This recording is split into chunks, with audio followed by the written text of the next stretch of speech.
Hello students. तो बेटा last class के अंदर हम लोग डाइबोरेन के बारे में पढ़ रहे थे। B2H6 के बारे में हम लोगों ने पढ़ा था।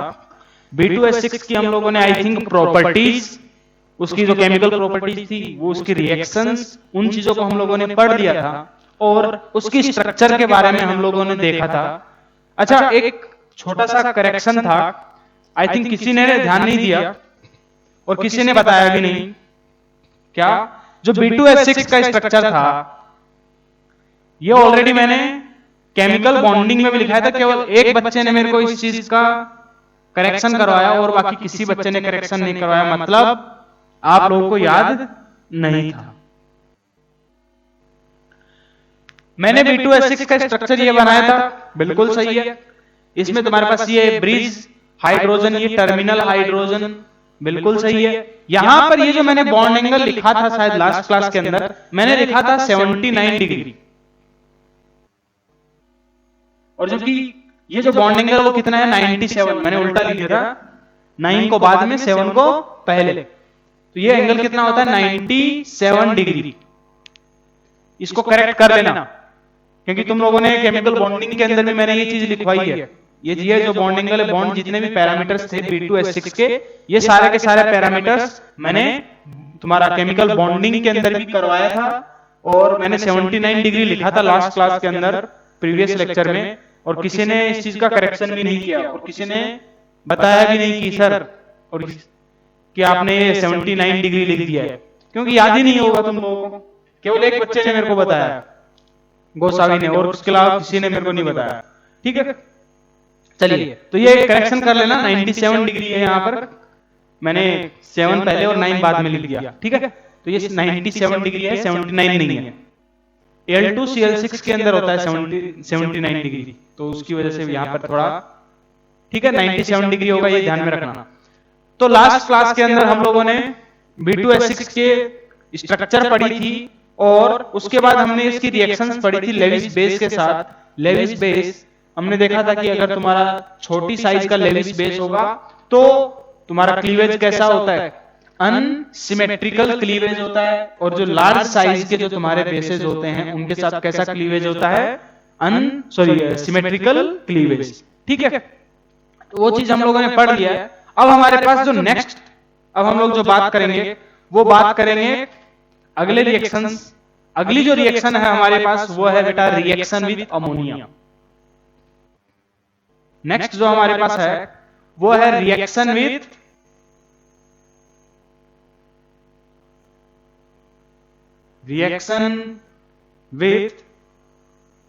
अमोनिया।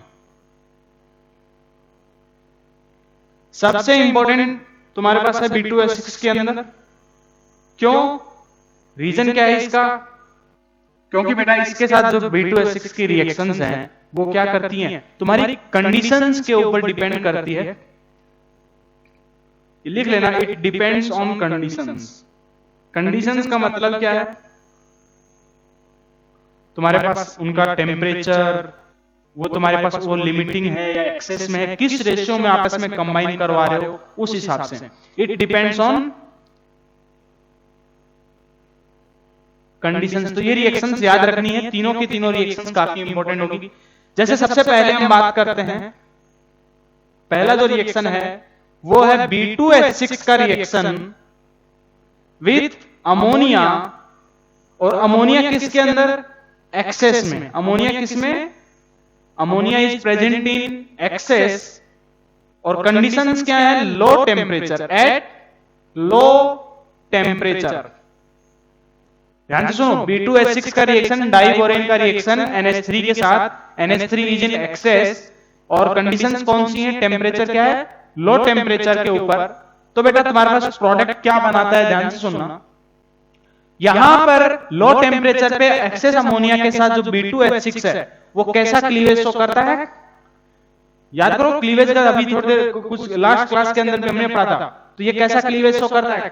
अनसिमेट्रिकल क्लीवेज को शो करता है। अगर सॉरी, हाँ, अनसिमेट्रिकल क्लीवेज को शो करता है। और अगर अनसिमेट्रिकल क्लीवेज शो करेगा तो प्रोडक्ट क्या बनाएगा? B2H6 डॉट 2NH3 ये रिएक्शन हमने लास्ट क्लास के अंदर भी पढ़ी थी। और इसको हम लोग और क्या लिख सकते हैं, अगर अनसिमेट्रिकल क्लीवेज होगा तो तुम्हारे पास कैटायन क्या होगा, BH2 पॉजिटिव, उसके साथ अमोनिया, बोरोन के पास यहाँ पर BH2 पॉजिटिव में 2 वैकेंट ऑर्बिटल, तो अमोनिया के साथ 2 coordinate bond BH2 NH3 whole twice plus और BH4 माइनस। तो ये तुम्हारे पास पहला रिएक्शन है B2H6 डाइबोरेन का reaction with ammonia at low temperature. तो तुम्हारे पास कैसा क्लीवेज शो करेगा, अनसिमेट्रिकल क्लीवेज। अनसिमेट्रिकल क्लीवेज के साथ ये प्रोडक्ट का फॉर्मेशन करेगा। ये पहला कंडीशन है, ठीक है। अब जो हमारे पास दूसरा कंडीशन है वो क्या है, B2H6 अभी भी हमारे पास डाइबोरेन ही है, रिएक्टेंट में भी अभी अमोनिया है हमारे पास, फिर से एक्सेस के अंदर प्रेजेंट है। और इस बार कंडीशंस जो है वो क्या है, हाई टेम्परेचर। क्या, हाई टेम्परेचर पे। तो ये किसका फॉर्मेशन करता है, BNX। ये थोड़ा रिएक्शन डायरेक्टली याद रखनी पड़ेगी। ये BNX को हम क्या, X तुम्हारे पास क्या है, जैसे ये तुम्हारे पास जो है ये इसको हम बोलते हैं बोरोन नाइट्राइड। इसको हम क्या बोलते हैं, बोरोन नाइट्राइड। मतलब इसकी कई यूनिट्स हैं लगातार। X तुम्हारे पास कोई एक नंबर हो सकता है, कोई भी इंटीजर नंबर हो सकता है, समझे कि नहीं। और लगातार ऐसे आपस में एक दूसरे से कनेक्टेड जो यूनिट्स हैं उनके बारे में, इसको नाम क्या बोलोगे, बोरोन नाइट्राइड। इसका नाम क्या है, बोरोन नाइट्राइड। या फिर इसका एक और नाम है, इसको हम और किस नाम से बोलते हैं, इनऑर्गेनिक ग्रेफाइट। बोरोन नाइट्राइड को ही हम क्या बोलते हैं, इनऑर्गेनिक ग्रेफाइट।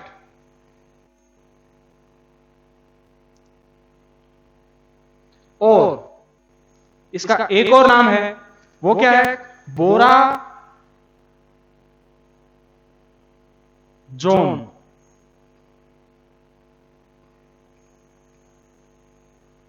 बोरा जोन।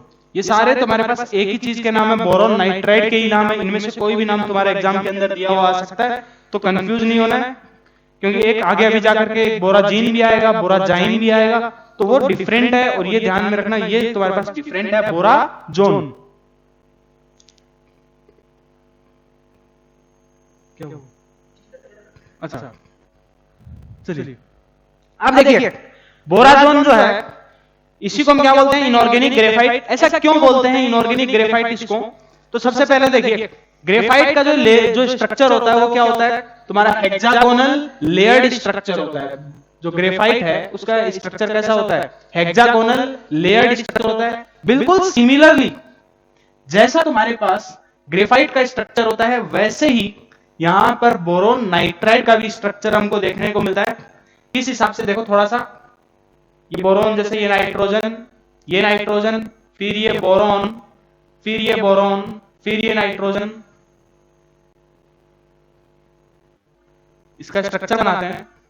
फिर यहां पर ये बोरोन, फिर ये नाइट्रोजन, इधर में ये बोरोन, फिर ये बोरोन, फिर ये नाइट्रोजन,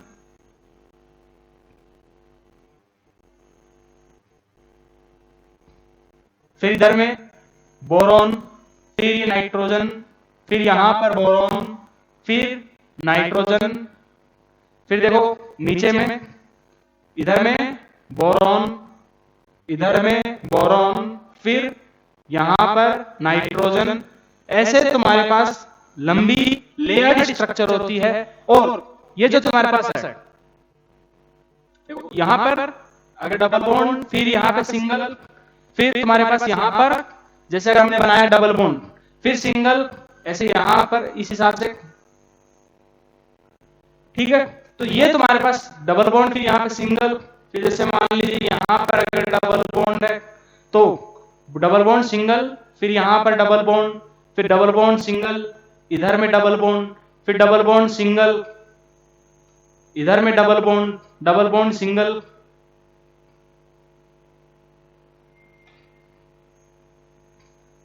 ठीक है, इस हिसाब से तुम्हारे पास एक लंबी लेयर्ड स्ट्रक्चर हमको देखने को मिलती है, similar to graphite.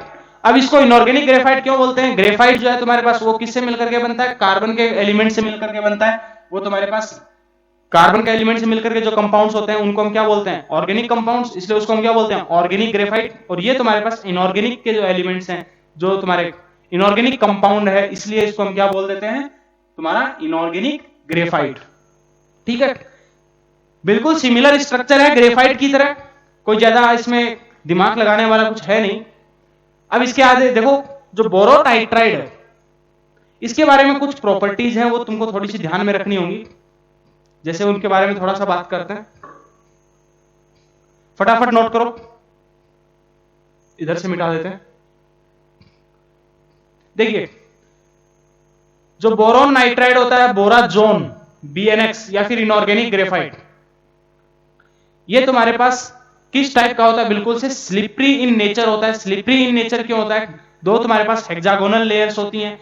Hexagonal layer structure है। हेक्सागोनल लेयर जो स्ट्रक्चर है वो आपस में एक दूसरे के ऊपर क्या कर सकती हैं? स्लिप कर सकती हैं, इसकी वजह से। और आपस में वो एक दूसरे से किस टाइप के बॉन्ड्स अटैच्ड होते हैं? वंडरवॉल फोर्सेस से, जिसकी वजह से ये क्या होते हैं? थोड़े स्लिपरी इन नेचर होते हैं। तो सबसे पहला पॉइंट जो है तुम्हारे पास, ये क्या है? It is white crystalline solid, white crystalline solid and slippery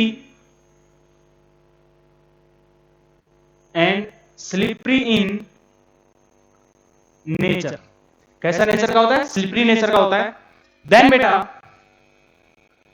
तुम्हारे पास BnX जो बोरोन नाइट्राइड होता है, जो बोराजोन है, इनऑर्गेनिक ग्रेफाइट, ये एकमात्र ऐसा कंपाउंड है जो डायमंड से ज्यादा हार्डर होता है, और इसलिए इसको हम लोग डायमंड्स का कटिंग करने के लिए भी यूज करते हैं। ये भी लिख लो, it is used in cutting of diamond. देखिए, मैंने बोला कि तुम्हारा डायमंड से ज्यादा हार्डर कंपाउंड है। अब दो सवाल आते हैं यहां पर, which of the following is the most hardest naturally occurring substance? तो नेचुरली अकरिंग के अंदर डायमंड सबसे हार्डेस्ट है। जो बोरोन नाइट्राइड है, ये नेचुरली अकरिंग नहीं, इसको हम प्रिपेयर करते हैं। कैसे प्रिपेयर किया? डाइबोरेन का रिएक्शन हमने करवाया अमोनिया के साथ एट हाई टेम्परेचर, तब हमारे पास बोरोन नाइट्राइड का फॉर्मेशन हुआ। तो ये तुम्हारा जो लेबोरेटरी के अंदर प्रोड्यूस्ड कंपाउंड है, ये नेचुरली अकरिंग कंपाउंड नहीं है, आर्टिफिशियल कंपाउंड है। तो तुम्हारे पास अगर कोई बोले नेचुरली अकरिंग कंपाउंड्स के अंदर सबसे हार्डेस्ट सब्सटेंस कौन है, उसमें डायमंड है। और वैसे अगर तुमको ओवरऑल पूछा जाए सबसे हार्डेस्ट सब्सटेंस कौन सा है, वो है तुम्हारे पास बोरोन नाइट्राइड। समझे? तो इस चीज का बेसिक डिफरेंस जो है वो समझना।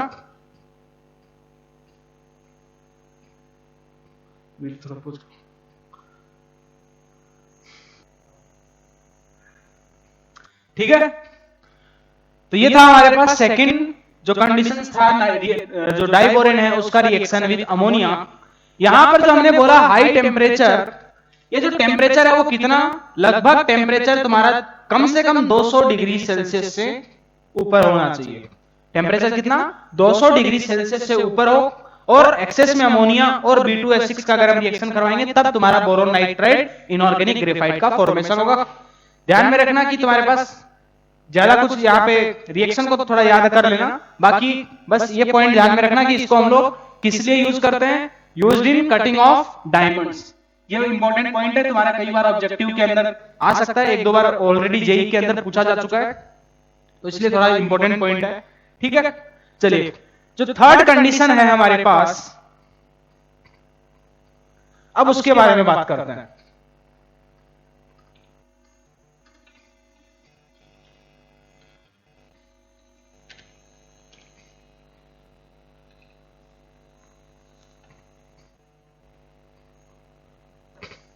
देखिए, जो थर्ड कंडीशन है हमारे डाइबोरेन की रिएक्शन विद अमोनिया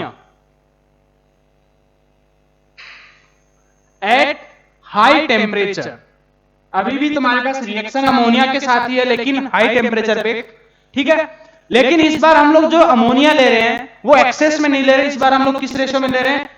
तुम्हारे पास B2H6 और अमोनिया को जो 1:2 के रेशो में लेते हैं। B2H6 अगर और अमोनिया को अगर हम 1:2 के रेशियो में जब लेंगे तब तुम्हारा किसका फॉर्मेशन होगा? B3N3H6 plus hydrogen, B3N3H6 plus hydrogen. इसको हम क्या बोलते हैं? याद करो, केमिकल बॉन्डिंग के अंदर ऑलरेडी बताया हुआ है। इसको हम क्या बोलते हैं? Inorganic benzene. इसी को हम क्या बोलते हैं? इनऑर्गेनिक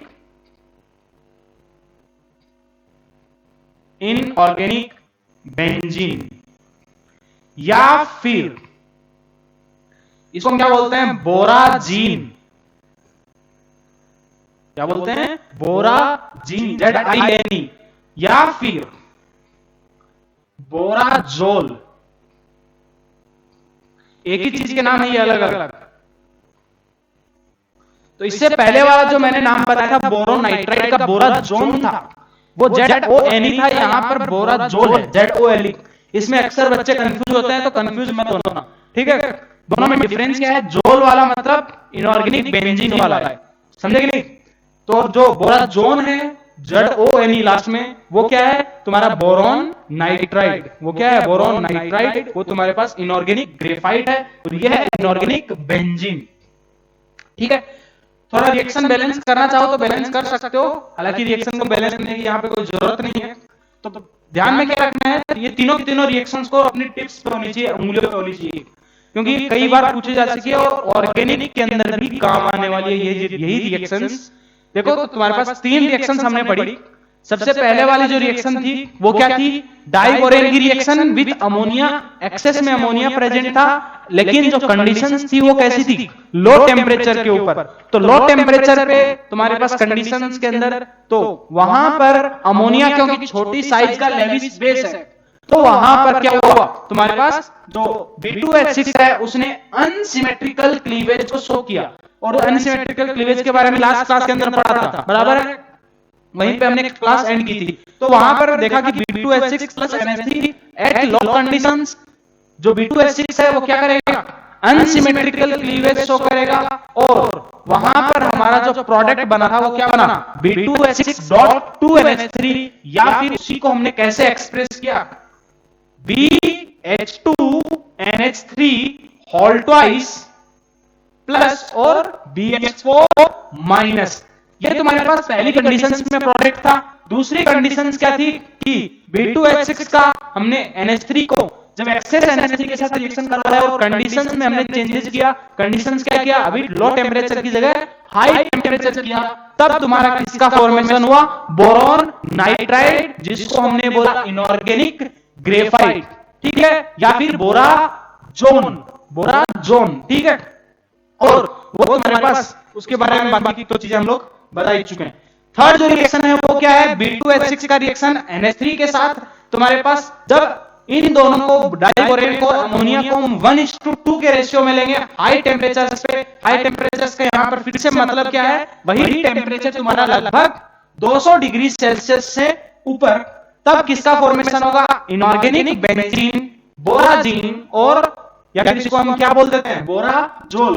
बस इसके नाम में कंफ्यूज मत होना, साथ में हाइड्रोजन गैस रिलीज होगी। अब देखना, अगर मैं इसकी स्ट्रक्चर बनाऊं, इसको इनऑर्गेनिक बेंजीन बोलते हैं। ऑर्गेनिक बेंजीन क्या होता है? C6H6। ऑर्गेनिक बेंजीन क्या होता है?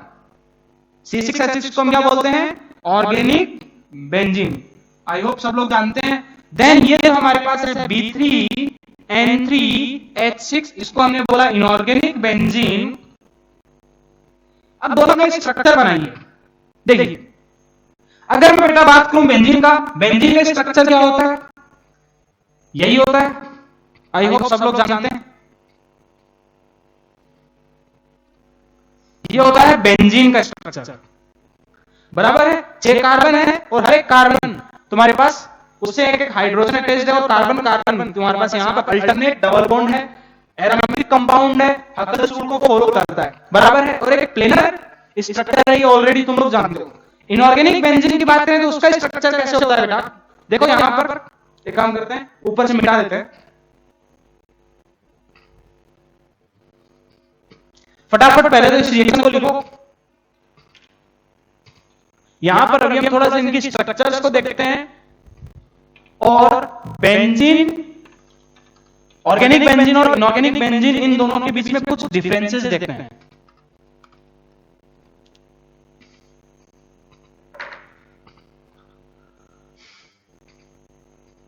देखिए C6H6 और B3N3 और H6, इसको मैंने क्या बोला? ऑर्गेनिक बेंजीन, और इसको हम क्या बोलते हैं? Inorganic benzene. अब दोनों का स्ट्रक्चर बनाइए। तो सबसे पहले अगर मैं ऑर्गेनिक बेंजीन का स्ट्रक्चर बनाऊं तो वो तो यही होता है, ऑलरेडी सब लोग जानते ही हैं।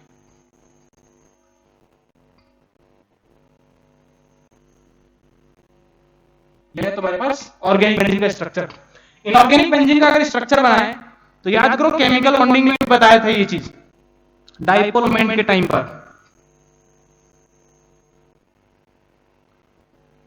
क्या अल्टरनेट तुम्हारे पास बोरोन और नाइट्रोजन होते हैं। यहां पे बोरोन फिर नाइट्रोजन फिर बोरोन फिर नाइट्रोजन फिर बोरोन फिर नाइट्रोजन, और हर एक इस एलिमेंट से क्या अटैच होता है? एक एक हाइड्रोजन। क्या स्ट्रक्चर बस ये नहीं, नाइट्रोजन के पास क्या है बेटा? Lone pair of electron. Nitrogen के पास क्या है? Lone pair of electron. और उसके जस्ट एडजेसेंट जो एटम है बोरोन, उसके पास एक क्या है? Vacant orbital. तो यहां पर हर एक नाइट्रोजन क्या करता है? अपने बगल वाले जो एलिमेंट है जिसके पास वैकेंट ऑर्बिटल्स प्रेजेंट है, उसके अंदर कोऑर्डिनेट बॉन्ड के थ्रू अपने लोन पेयर ऑफ इलेक्ट्रॉन्स को डोनेट करता है।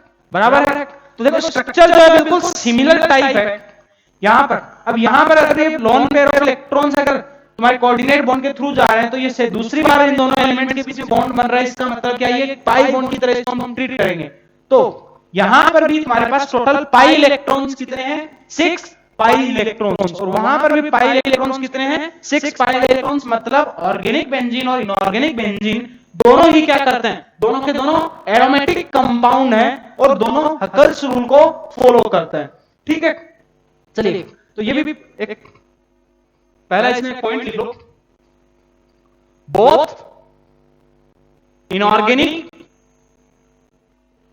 And organic benzene are aromatic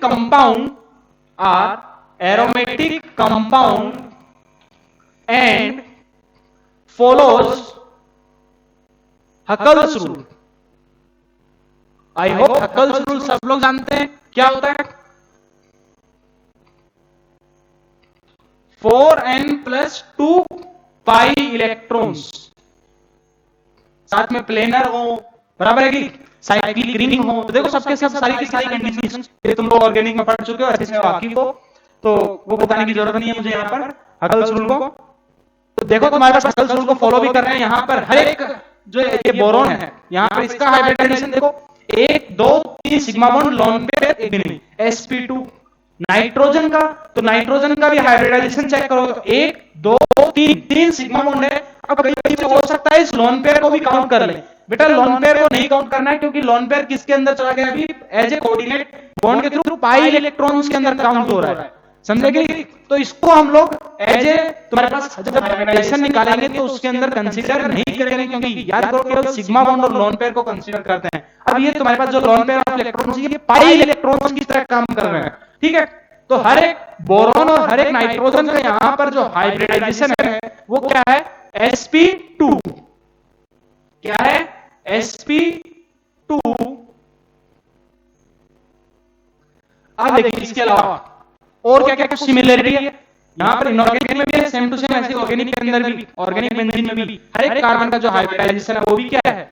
sp2।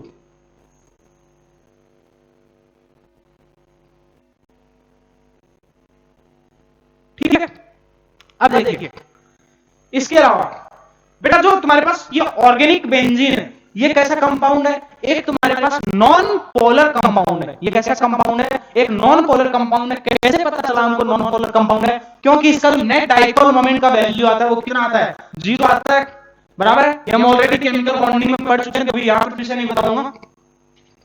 तो तुम्हारे पास ऑर्गेनिक बेंजीन है वो क्या है? Is a non polar molecule, while जबकि तुम्हारे पास जो इनऑर्गेनिक बेंजीन है, ये जो B3N3H6 है, ये कैसा कंपाउंड है? एक पोलर कंपाउंड है। देखो यहां पर बोरॉन और नाइट्रोजन है, इनके बीच इलेक्ट्रोनेगेटिविटी डिफरेंस है, वहां पर इलेक्ट्रोनेगेटिविटी डिफरेंस नहीं था, यहां पर इलेक्ट्रोनेगेटिविटी डिफरेंस है। यहां पर नेट जो डाइपोल मोमेंट का वैल्यू है वो कुछ ना कुछ आएगा, बराबर है कि नहीं? नेट डाइपोल मोमेंट का वेक्टर का वैल्यू जो है वो कुछ ना कुछ आएगा। इसका मतलब वो कैसा कंपाउंड है? पोलर कंपाउंड है। तो तुम्हारे पास वाइल इनऑर्गेनिक बेंजीन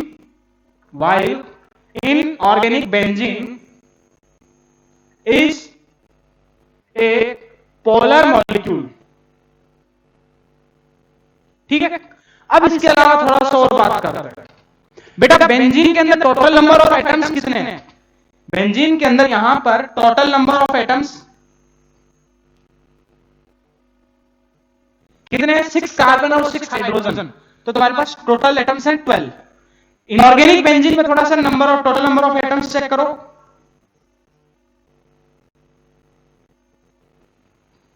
कितने? 3 बोरॉन, 3 नाइट्रोजन, 3 + 3 कितना? 6 और 6 हाइड्रोजन, तो 6 + 6 कितना? 12। तो दोनों के अंदर क्या है? नंबर ऑफ एटम्स दोनों में सेम है, ऑर्गेनिक बेंजीन हो चाहे तुम्हारे पास ऑर्गेनिक बेंजीन हो। Total number of electrons present कितने हैं? इस चीज को भी देखें एक बार। टोटल नंबर ऑफ इलेक्ट्रॉन्स वो कितने हैं? कैसे निकालेंगे? तुम्हारे पास number of electrons, neutral molecule है दोनों, नंबर ऑफ इलेक्ट्रॉन्स कैसे काउंट करते हैं? उनके एटॉमिक नंबर से। यहां पर 6 इंटू कार्बन का एटॉमिक नंबर 6 प्लस हाइड्रोजन कितने? 6 इंटू हाइड्रोजन के एटॉमिक नंबर 1, तो टोटल नंबर ऑफ इलेक्ट्रॉन्स कितने आ गए? 36 + 6 मतलब 42 इलेक्ट्रॉन्स इन ऑर्गेनिक बेंजीन। अगर इनऑर्गेनिक बेंजीन के अंदर चेक करें, वहां पर टोटल नंबर ऑफ इलेक्ट्रॉन्स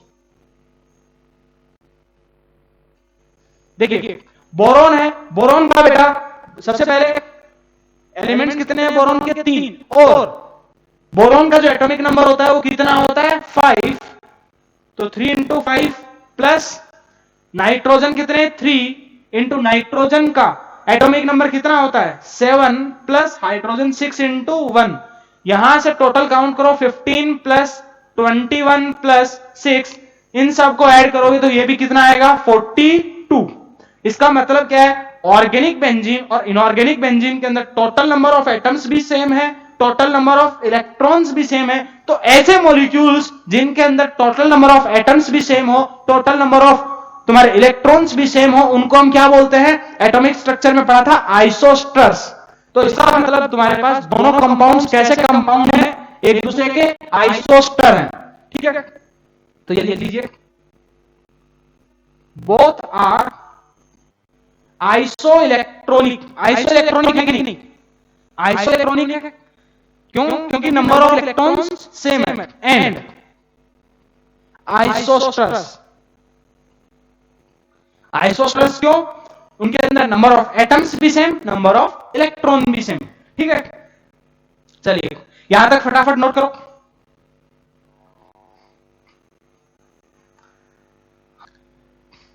लिख लिया सबने? चलिए मैं जा रहा हूं, ये फटाफट।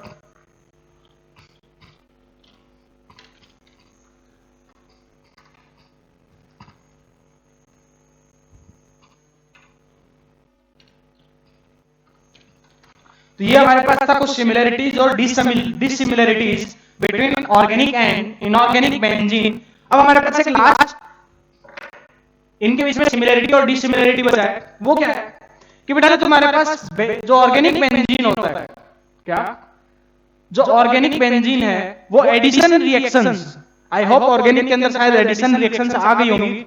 तो तुम्हारे पास जो ऑर्गेनिक बेंजीन होता है वो एडिशन रिएक्शंस को शो नहीं करता, जबकि इनऑर्गेनिक बेंजीन तुम्हारी एडिशन रिएक्शंस को शो करता है। क्यों? क्योंकि जो ऑर्गेनिक बेंजीन है वो क्या है, एक नॉन पोलर कंपाउंड है, और जबकि जो तुम्हारे पास इनऑर्गेनिक बेंजीन है वो कैसा है, तुम्हारे पास पोलर कंपाउंड है। इसकी वजह से इनऑर्गेनिक बेंजीन तुम्हारी एडिशन रिएक्शंस को शो करता है, जबकि ऑर्गेनिक बेंजीन एडिशन रिएक्शंस को शो नहीं करता। तो ये भी लास्ट पॉइंट लिख लेना, ऑर्गेनिक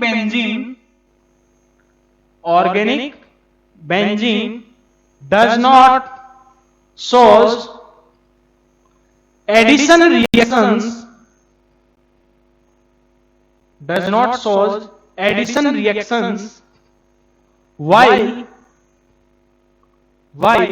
inorganic benzene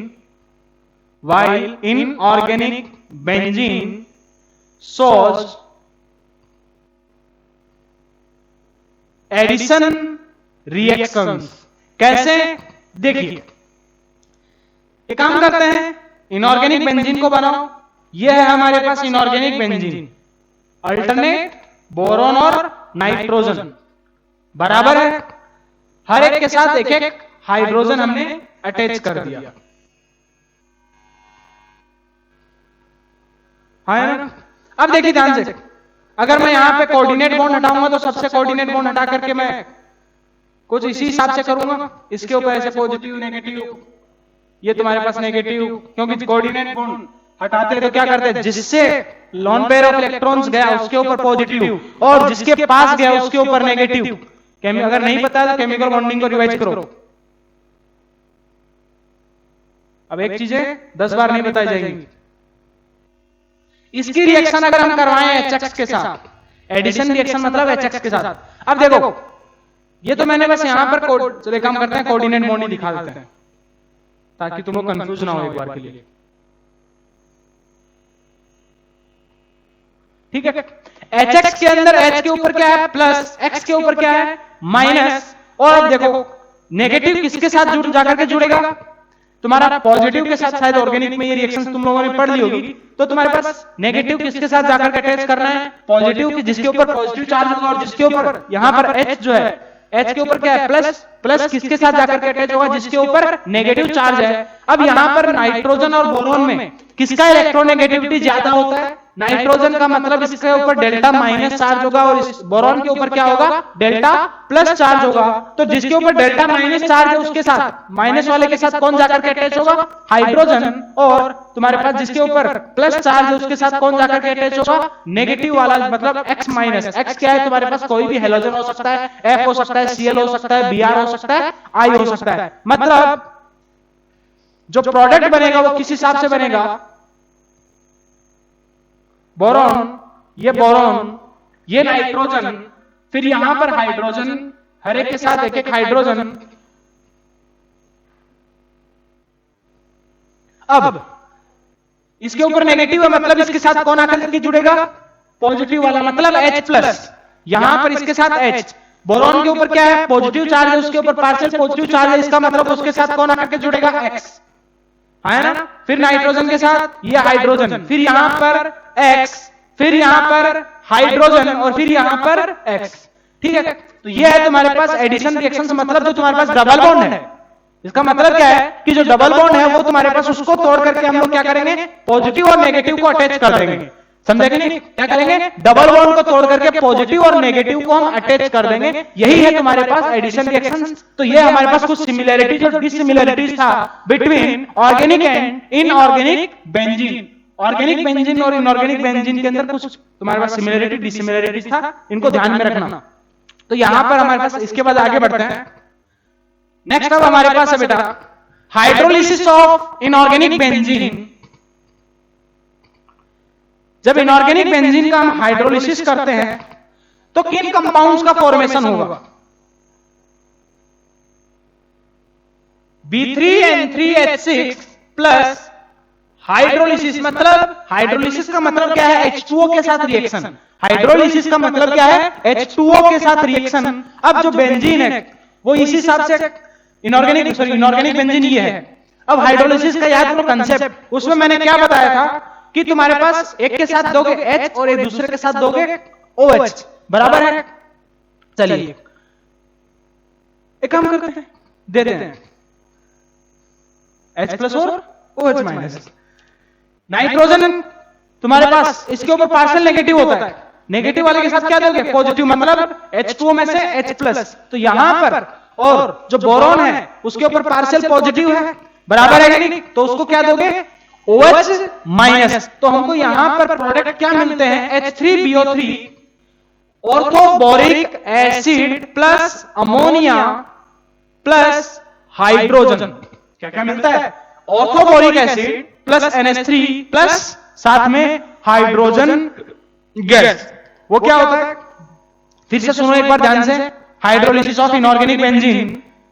उसमें क्या होता है कि तुम्हारे पास हाइड्रोलिसिस के अंदर करना क्या है, एक को H प्लस देना है जिसके ऊपर पार्शियल नेगेटिव चार्ज है, और OH माइनस देना है जिसके ऊपर पार्शियल पॉजिटिव चार्ज है, ठीक है। तो यहां पर देखो बोरॉन के ऊपर क्या होता है, यहां पर इस बॉन्ड में पार्शियल पॉजिटिव चार्ज है, मतलब उसके साथ OH जाकर के जुड़ेगा। तो हमने क्या कर दिया H3BO3 BOH होल थ्राइस, बराबर है। जबकि तुम्हारे पास NH3 में यहां से क्या आएगा, सबके साथ H आता जाएगा, ठीक है। चलिए ये है तुम्हारे पास रिएक्शन। इस रिएक्शन को थोड़ा सा अगर बैलेंस करें तो बैलेंस कैसे करेंगे, यहां पर बोरॉन 3 है, यहां पर 1 है, ये लो मैंने 3 लगा दिया, ठीक है। यहां पर नाइट्रोजन 3 है, यहां पर नाइट्रोजन 1 है, ये 3 नाइट्रोजन। अब अगर मैं हाइड्रोजन की बात करूं तो सबसे पहले सॉरी ऑक्सीजन में बैलेंस कर लेते हैं। तो ऑक्सीजन देखिए 3 3 जा 9, यहां पर क्या लगाना पड़ेगा मेरे को 9H2O, तो ये मेरे पास हो गए। अब हाइड्रोजन देखिए तुम्हारे पास 6 हाइड्रोजन कहां पर है इनऑर्गेनिक बेंजीन के अंदर, और 9 2 जा 18 और 6 कितने 24 हाइड्रोजन है रिएक्टेंट साइड में। प्रोडक्ट साइड में अगर चेक करें तो 3 3 जा 9, फिर 3 3 जा 9, 9 प्लस 9 कितने 18, कितने चाहिए हाइड्रोजन और बचे हैं 6 हाइड्रोजन, मतलब ये तुम्हारे पास 3H2। तो ये हो गया तुम्हारा बैलेंस्ड रिएक्शन। तो ये था हमारे पास इनऑर्गेनिक ग्रेफाइट इनऑर्गेनिक बेंजीन के बारे में।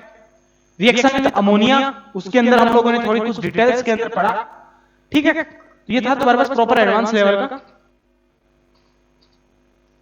चलिए जितना भी तुम लोगों को पढ़ा रहा हूं ब्लॉक्स के अंदर, ये सब एडवांस लेवल का, टेंशन मत लेना।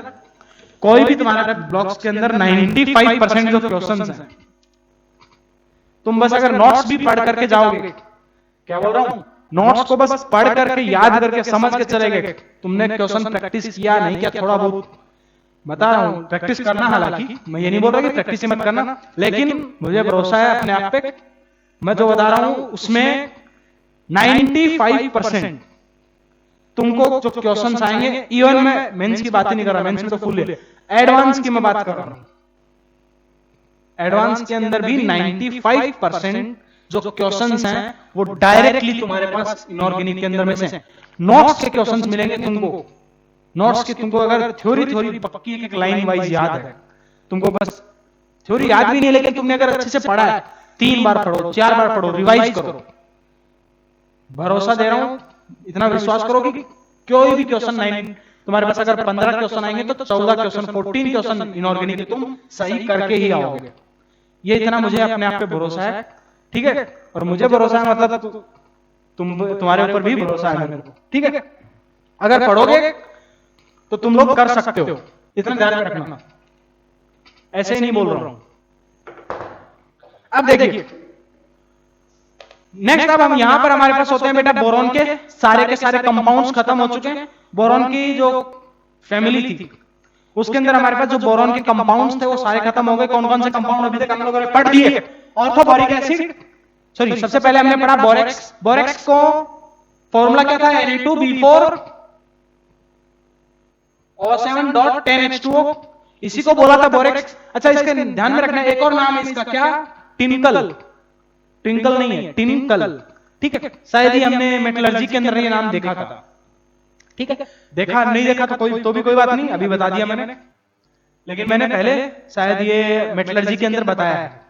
चलिए अब हम लोग छोटा सा लास्ट बोरॉन के बारे में फिर खत्म करते हैं। जो लास्ट है अब हमारे पास वो है halides of halides of boron, boron के हैलाइड्स के बारे में याद करो। ओवरव्यू के अंदर मैंने बताया था कि हम लोग हैलाइड्स ऑफ बोरोन के बारे में भी पढ़ेंगे।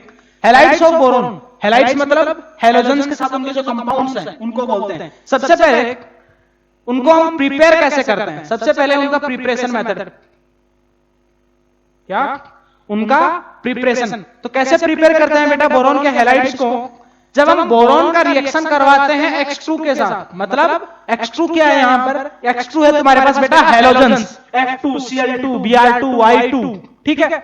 जब उनके साथ रिएक्शन करवाते हैं तो तुम्हारा BX3 का फॉर्मेशन होता है, क्या, तब तुम्हारा BX3 का फॉर्मेशन होगा। रिएक्शन को बैलेंस करोगे तो तुम्हारे पास ये आएगा, ठीक है। X तुम्हारे पास जो है वो क्या है, कोई भी हैलोजन हो सकता है, FCl Br और I। X क्या है तुम्हारे पास, कोई भी एक हैलोजन हो सकता है, X तुम्हारे पास FCl Br I, ठीक है। मतलब ये जो तुम्हारे पास कंपाउंड्स है वो कौन कौन से कंपाउंड है, BF3 BCl3 BBr3 BI3, इस टाइप के कंपाउंड्स हमको देखने को मिलते हैं। ये होते हैं बोरोन के हैलाइड्स। ये क्या होते हैं, बोरोन के हैलाइड्स। अब देखिए अगर इनके स्ट्रक्चर बनाए तो एक काम करते हैं, एक के स्ट्रक्चर के थ्रू हम लोग समझने की कोशिश करते हैं। ये है BF3 F F F बराबर है। यहां पर तुम चाहो तो इसको मैं और ऐसे भी लिख सकता हूं कि B, ये X और ये X। X क्या है तुम्हारे पास, इनमें से कोई भी FCl Br I में से कोई भी हो सकता है। अब यहां पर बोरोन के थोड़ा सा अगर इनके कंपाउंड्स की थोड़ी सी ज्योमेट्री और हाइब्रिडाइजेशन की अगर बात करें तो यहां पर BX3 के जो कंपाउंड्स हैं उनके अंदर बोरोन का जो हाइब्रिडाइजेशन है वो क्या है, sp2। बोरोन का हाइब्रिडाइजेशन क्या है, sp2, मतलब ट्राइगोनल प्लेनर। क्या, इसका ज्योमेट्री कैसा है, ट्राइगोनल प्लेनर। और ये जो बॉन्ड एंगल है वो कैसा है, 120 degree bond angle. Bond angle कितना है, 120 डिग्री बॉन्ड एंगल, ठीक है। अब इसके बाद थोड़ा सा और देखते हैं, ध्यान से अगर देखें तो यहां पर बेटा जो बोरोन है, बोरोन के अंदर क्या होता है, एक वेकेंट BX3 इन सब के अंदर बोरोन के अंदर क्या प्रेजेंट होता है, एक वेकेंट ऑर्बिटल प्रेजेंट होता है। जैसे देखिए थोड़ा सा समझ लेते हैं, एटॉमिक नंबर बोरोन का क्या है, 5, क्योंकि ये चीज मैं पहले बॉन्डिंग के अंदर बता चुका हूं, शायद रिलेट कर पाओ। हाइब्रिडाइजेशन क्या है इसका, 1s2 2s2 2p1। ये 2s आउटर मोस्ट सेल का इलेक्ट्रॉनिक कॉन्फ़िगरेशन, ये 2p बराबर है। कितने बॉन्ड बनाए हैं, 3 बॉन्ड, मतलब 3 ऑर्बिटल्स पार्टिसिपेट कर गए तो एक ऑर्बिटल अभी भी इसके पास क्या है, बचा हुआ है। और जितने भी हैलोजेंस होते हैं सबके पास क्या होता है, लॉन पेयर ऑफ इलेक्ट्रॉन्स होते हैं। सभी हैलोजेंस के पास क्या होते हैं, लॉन पेयर ऑफ इलेक्ट्रॉन्स होते हैं। और बोरोन के पास क्या है, वैकेंट ऑर्बिटल प्रेजेंट है। अगर बोरोन के पास वैकेंट ऑर्बिटल है और सराउंडिंग एटम के पास लॉन पेयर ऑफ इलेक्ट्रॉन्स है, इसका मतलब सराउंडिंग एटम अपना lone pair of electron boron के वैकेंट ऑर्बिटल में डोनेट कर सकता है। और इसको हम क्या बोलते हैं, बैक बॉन्डिंग, बराबर है कि नहीं। मतलब जो बोरोन के जो हैलाइड्स होते हैं इनके अंदर क्या शो होता है, बैक बॉन्डिंग शो करते हैं। समझ में आया कि नहीं, क्या शो करते हैं, बैक बॉन्डिंग। याद करो बैक बॉन्डिंग, केमिकल बॉन्डिंग के अंदर हम लोगों ने पढ़ा था back bonding, special kind of bondings के अंदर, है ना।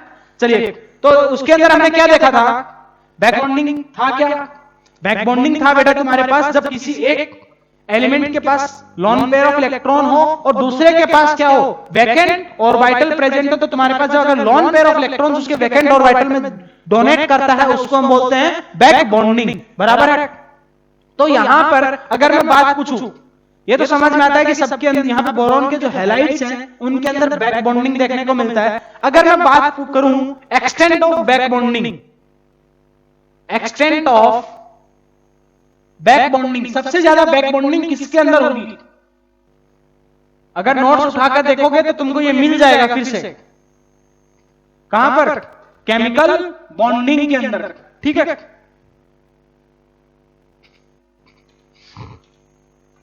मतलब BF3 BCl3 BBr3 और Bi3, इनके अंदर एक्सटेंट ऑफ बैक बॉन्डिंग, सबसे ज्यादा बैक बॉन्डिंग किसमें होगी? तो देखो ध्यान से, यहां पर जो बोरॉन है उसका 2p बैक बॉन्डिंग, मतलब कोऑर्डिनेट बॉन्ड के through lone pair of electron को बोरॉन एक्सेप्ट करेगा, तो वो कौन से होंगे? इसका 2p और इसका भी, फ्लोरीन का भी 2p। ये तुम्हारे पास 2p 3p, ये तुम्हारे पास 2p 4p, ये तुम्हारे पास 2p 5p, है ना? सबसे ज्यादा बैक बॉन्डिंग कहां पर होगी? जहां पे सबसे अच्छे तरीके से तुम्हारे पास अच्छे से lone pair of electron share होंगे, वो कहां पर होंगे? 2p के अंदर, हाँ है ना? बोलो तो एक्सटेंट सबसे ज्यादा तुम्हारे पास बैक बॉन्डिंग कहां पर देखने को मिलेगी? BF3 के अंदर। तो ये एक तरह से केमिकल बॉन्डिंग का रिवीजन ही है। जो जितने भी ब्लॉक्स आने वाले हैं उनके अंदर कहीं ना कहीं थोड़ा थोड़ा करके केमिकल बॉन्डिंग रिवाइज होता रहेगा। तो BF3 में सबसे ज्यादा बैक बॉन्डिंग, फिर BCl3 में, फिर BBr3, फिर Bi3। ठीक है, अच्छा ध्यान से देखिए, ये जितने भी हैं इन सब के अंदर क्या है?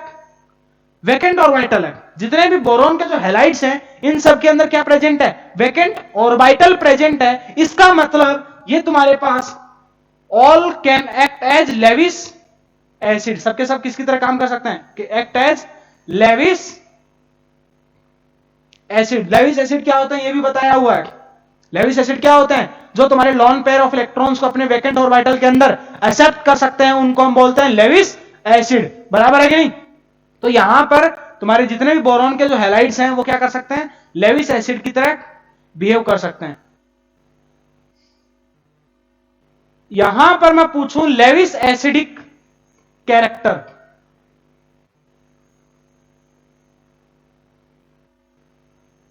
क्या लेविस एसिडिक कैरेक्टर इनके अंदर, इनका ऑर्डर बताओ। ये थोड़ा सा इंपॉर्टेंट है। यहां पर बच्चे जो है थोड़े से कंफ्यूज होते हैं, बोलेंगे सर सबसे ज्यादा यहां पर होना चाहिए BF3 के अंदर, सबके पास यहां पर वैकेंट ऑर्बिटल है। जिसके पास लेविस एसिड का मतलब क्या है? कि लॉन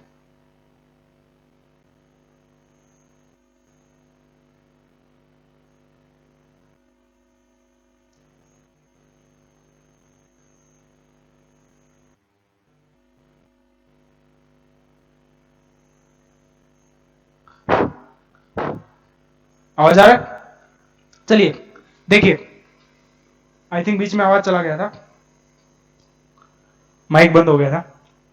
चलिए क्या है, तो हम कहां पे थे? हाँ, बैक बॉन्डिंग के बारे में यहां पे थोड़ा उसके बारे में बात की थी। तो आई थिंक जहां पे थोड़ा बहुत मिस हुआ होगा तो वो तो ऑलरेडी पढ़ा हुआ है, कोई बात नहीं, फिर भी मैं बता देता हूं कि तुम्हारे पास ये था एक्सटेंट ऑफ बैक बॉन्डिंग। ठीक है, बैक बॉन्डिंग क्या होता है वो ऑलरेडी जानते हैं आप लोग। लेविस एसिडिक कैरेक्टर, अब लेविस एसिडिक कैरेक्टर सबसे ज्यादा तुम्हारे पास, लेविस एसिडिक कैरेक्टर का मतलब क्या है? कि तुम्हारे पास लॉन पेयर ऑफ इलेक्ट्रॉन्स को एक्सेप्ट करने का टेंडेंसी। अब यहां पर क्या हो रहा है? सबसे ज्यादा बैक बॉन्डिंग हो रही है, मतलब यहां पर तुम्हारे पास इसका जो तुम्हारा जो ऑक्टेट है वो काफी हद तक बैक बॉन्डिंग से कंप्लीट हो रहा है। बराबर है कि नहीं? यहां पर बैक बॉन्डिंग का एक्सटेंट ज्यादा है, इसका मतलब क्या है? यहां पर काफी हद तक जो उसका वैकेंट ऑर्बिटल है, उसका जो ऑक्टेट है वो क्या हो रहे हैं? कंप्लीट हो रहे हैं। अगर काफी हद तक उसके ऑर्बिटल्स फिल हो रहे हैं तो लेविस एसिडिक कैरेक्टर उसमें कम होगा। मतलब यहां पर सबसे ज्यादा लेविस एसिडिक कैरेक्टर किसमें होगा? Bi3 में, BBr3, देन BCl3 और देन BF3। समझे कि नहीं? ये था लेविस एसिडिक कैरेक्टर। फटाफट इसको नोट करो जल्दी से।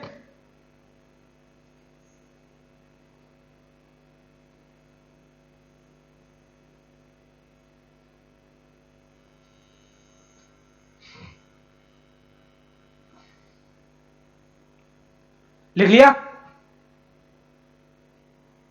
चलिए अब आगे बात करते हैं।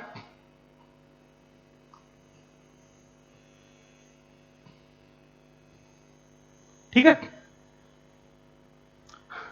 अच्छा ये बताइए,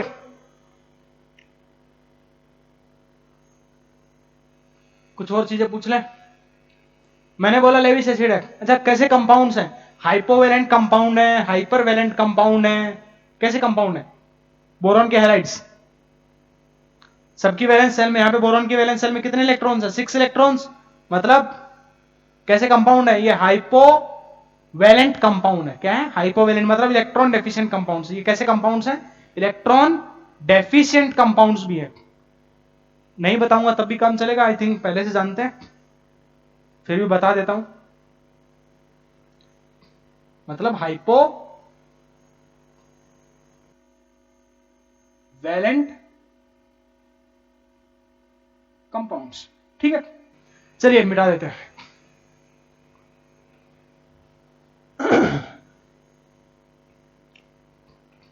आज हो सकता है थोड़ा स्पीड में चला गया हो, बहुत दिनों बाद अभी जोश में आए हैं।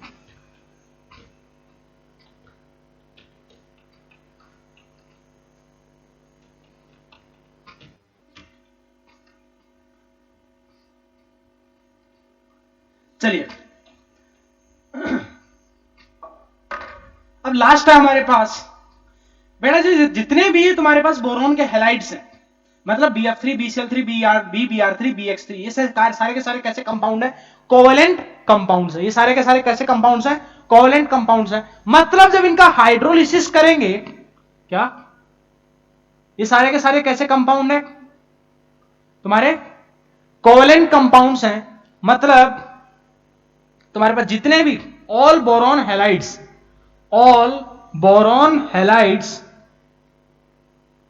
Undergoes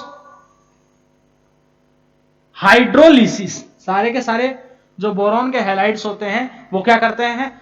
undergoes hydrolysis. But BF3 boron जो ट्राइफ्लोराइड होता है, BF3 undergoes partial hydrolysis, undergoes partial hydrolysis. अब हाइड्रोलिसिस क्या होता है इसके बारे में हम लोग काफी बार देख चुके हैं और बॉन्डिंग में भी देखा था। क्या? बॉन्डिंग में भी देखा था हाइड्रोलिसिस के बारे में।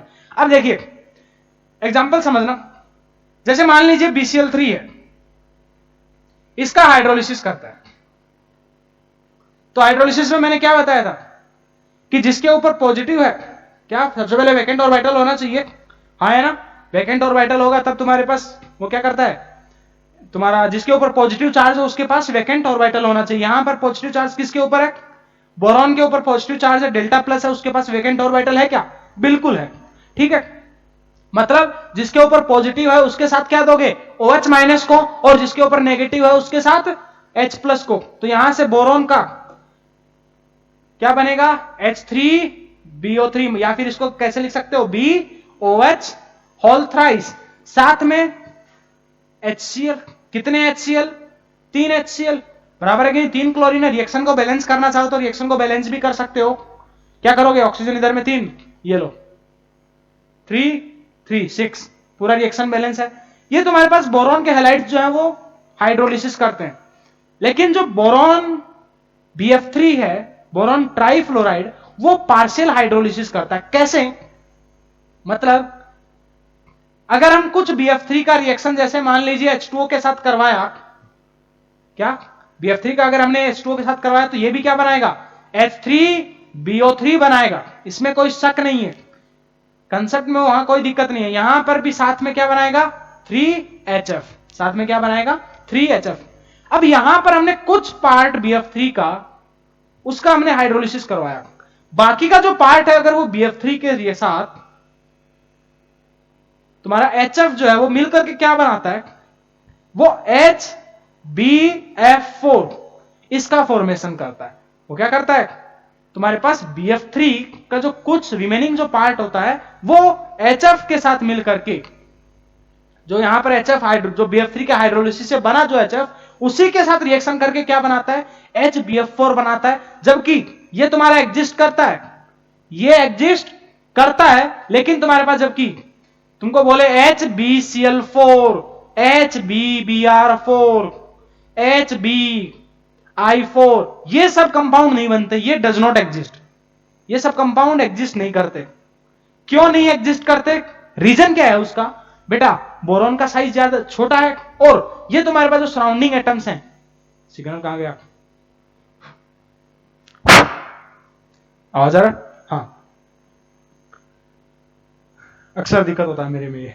चलिए, तो क्या है कि तुम्हारे पास बोरॉन का साइज छोटा है और क्लोरीन, ब्रोमीन और आयोडीन इनकी साइज क्या है? बड़ी है। बराबर है कि नहीं? तो ये उतनी बड़ी साइज के एटम्स को होल्ड करके नहीं रख पाता, समझा कि नहीं? और जबकि यहां पर फ्लोरीन को वो अपने चारों तरफ होल्ड करके रख सकता है, समझे कि नहीं? इसलिए HbF4 एग्जिस्ट करता है, लेकिन ये सब एग्जिस्ट नहीं करते। तो ये थे हमारे पास बोरोन के सारे कंपाउंड्स हो चुके हैं हर तरह के।